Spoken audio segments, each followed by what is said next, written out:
Oke guys, bertemu lagi di channel Tema Hukum. Di Tema Hukum ini kita tentang atau informasi hukum dan belajar hukum ya guys ya, dan juga informasi-informasi sekitar seputar Indonesia ya. Jadi kalian semoga menonton video ini diberi kesehatan, panjang umur, murah rezeki. Juga videonya simak terus sampai selesai guys ya. Apabila berguna ataupun kurang mengerti, kurang paham, terus di kolom komentar di bawah ya guys ya. Jangan lupa terlebih dahulu juga jangan lupa subscribe, klik loncengnya di sini di channel Tema Hukum, dan juga like videonya, video sekarang sebanyak-banyaknya video sebelumnya yang kalian sukai ya. Jadi kita mau membahas tentang ruang lingkup kerja notaris guys ya. Kerja notaris, apa fungsi dan gunanya dan manfaatnya ya di notaris. Di sini kami menjelaskan satu persatu, simak video sampai selesai. Semoga mengerti dan paham maksud yang saya jelaskan ini guys ya. Kalau kurang mengerti dan kurang jelas, tulis di kolom komentar di bawah ya. Oke, kita lanjut videonya. Dan tunggu berapa lagi, kita simak video sampai selesai ya. Kita jelaskan satu persatu. Oke, ini tentang lingkup kerja notaris ya guys.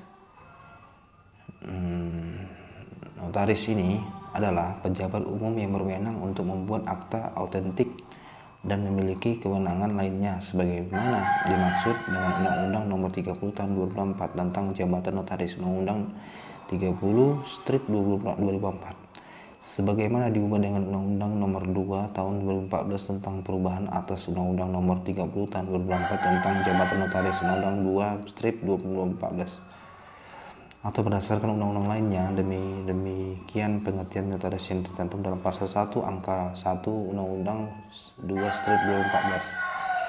Jadi wewenang notaris guys ya.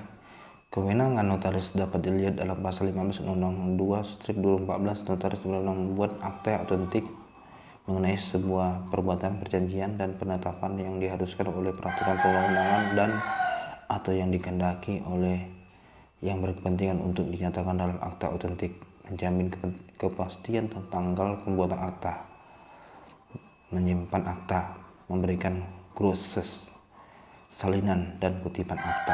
Semuanya ini di sepanjang pembuatan akta itu tidak juga ditugaskan atau dikecualikan kepada pejabat lain atau orang lain yang ditetapkan oleh undang-undang. Nah, selain ini notaris berwenang pula, yaitu ada antara kurang lebih 1 sampai 7. Kita jelaskan satu persatu guys ya. 1. Mengesahkan tanda tangan dan menetapkan kepastian tanggal surat di bawah tangan dengan mendaftar dalam buku khusus legalisasi ya guys ya. Kedua, membukukan surat di bawah tangan dengan mendaftar dalam buku khusus. 3. Membuat kopi dari asli surat di bawah tangan berupa salinan yang memuat uraian sebagaimana ditulis dan digambarkan dalam surat yang bersangkutan. 4. Melakukan pengesahan kecocokan fotokopi dengan surat aslinya. 5. Memberikan penyuluhan hukum sehubungan dengan pembuat akta. 6. Membuat akta yang berkaitan dengan pertanahan atau 7. Membuat akta risalah lelang. Selain kewenangan tersebut, notaris mempunyai kewenangan lain yang diatur dalam peraturan perundang-undangan. Kewajiban notaris guys ya. Kita simak video sampai selesai biar supaya paham mengerti maksud saya ya. Oke, kewajiban notaris. Dalam menjalankan kejabatannya, notaris memiliki kewajiban, yaitu ada kurang lebih sampai 14 ya kewajibannya. Kita jelaskan persatu guys ya. 1. Bertindak amanah, jujur, saksama, mandiri, tidak berpihak, dan menjaga kepentingan pihak yang terkait dalam perbuatan hukum. 2. Membuat akta dan dalam bentuk minutes akta dan penyimpanan sebagai bagian dari protokol notaris. 3. Melekatkan surat dan dokumen serta sidik jari penghadap pada minutes akta. 4. Mengeluarkan glosses akta, salinan akta, atau kutipan akta berdasarkan minutes akta. 5. Memberikan pelayanan sesuai dengan ketentuan dalam Undang-Undang 30/2004 sebagaimana diubah dengan Undang-Undang 2/2014 kecuali ada alasan untuk menolaknya. 6. Merahasiakan segala sesuatu mengenai akta yang dibuatnya dan segala keterangan yang diperoleh guna pembuatan akta sesuai dengan sumpah atau janji jabatan kecuali undang-undang menentukan lain. 7. Menjilid akta yang dibuatnya dalam 1 bulan menjadi buku yang memuat tidak lebih dari 50 akta, dan jika jumlah akta tidak dapat dimuat dalam 1 buku, akta tersebut dapat dijilid menjadi lebih dari 1 buku, dan mencatat jumlah minutes akta, bulan, dan tahun pembuatannya pada sampul setiap buku, ya. 8.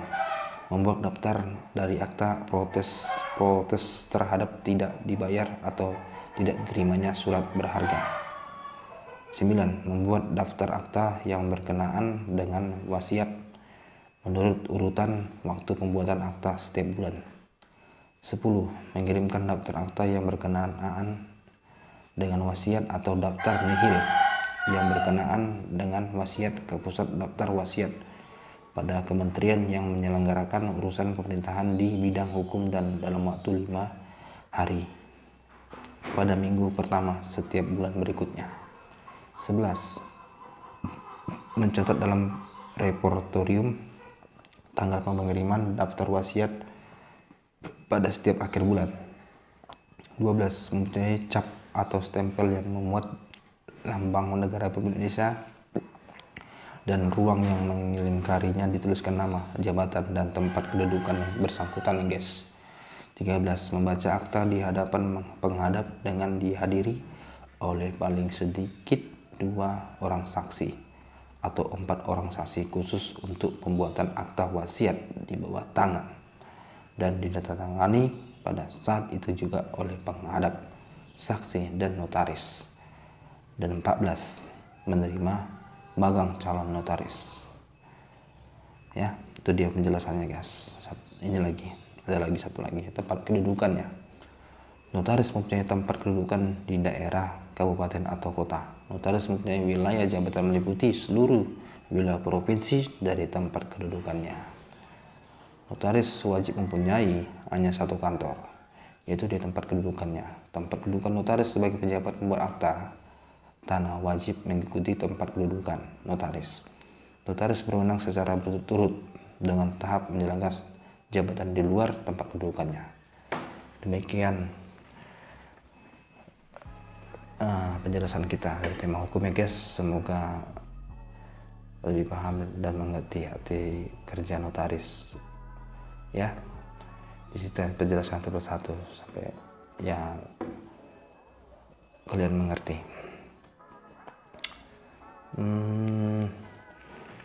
Di sini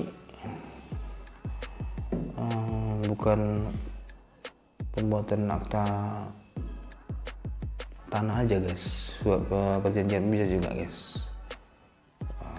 Itu notaris ini berbadan hukum. Di situ kalian bisa membuat kesepakatan dan perjanjian, bukan hanya tanah aja, guys, ya. Semoga video ini bisa berguna buat kita. Apabila kurang paham dan belum mengerti, jangan sungkan tulis di komentar. Segera kita akan jawab pertanyaan kalian. Bisa kita lagi santai, ya. Jadi sebelum tutup video ini, jangan lupa subscribe, klik loncengnya di sini, ya, di Tema Hukum. Dukung terus, support terus Tema Hukumnya, channel Tema Hukum, dan like video-video sekarang dan video sebelumnya. Komentar yang bijak sana, ya, guys, ya. Kembangkan channel ini Tema Hukum. Semua kalian bisa, sama kalian kami tidak bisa seperti ini. Tanpa kalian juga bisa mengembangkan channel Tema Hukum ini, ya.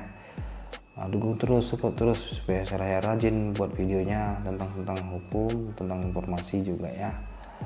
Dukung terus, hanya cukup subscribe, klik loncengnya, like videonya. Apabila berguna di setiap video saya buat, share kepada temannya biar bisa mengetahui informasi-informasi di kalangan se-Indonesia ini, guys, ya.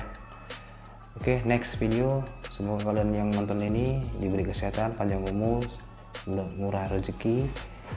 Oke, apa yang kegiatan kalian bisa terlaksana dan juga aman, ya.